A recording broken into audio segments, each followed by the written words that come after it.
l'ennui. Du fait que par l'inertie de ses deux bras, le passeur reconnut l'inutilité de son existence, il arriva à ce qui devait arriver. Il arriva à l'ennui au lycée qu'il osa petit à petit. Il le connaissait, cet ennui. La chose inévitable au repos qui se prolonge trop.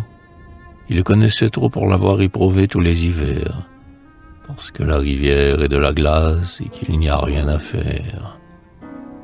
Aussi, quand il en sentit les premières atteintes, il vint au fond de cet homme la conviction qu'il ne s'en pourrait jamais dégager, vu l'inactivité où se trouvait plongée sa vie pour toujours, et l'idée de la mort qu'il s'est pris à désirer ardemment.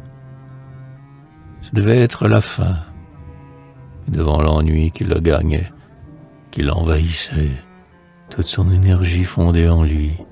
Comme dans la chambre, les couleurs de la lampe se dissipent devant un jour plus grand qui entre. Le souvenir des hivers lui vint avec l'ennui, et l'atmosphère de sa dernière transformation perdit graduellement de sa teinte. Il y eut du blanc dans la tête de l'homme, du blanc mou qui venait de partout. Il devint paresseux et taciturne. La vie lui avait été pénible et dure. Il cessa de la penser. On aurait pu croire qu'il s'en passait. De toutes ces vies qu'il avait été, rien n'exista plus que le temps.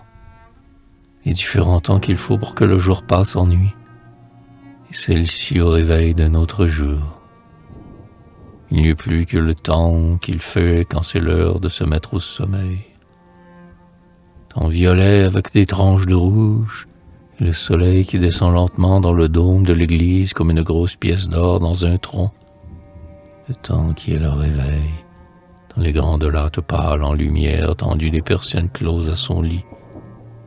Le temps du midi sur la rivière tout éblouissante de constellations sautillantes.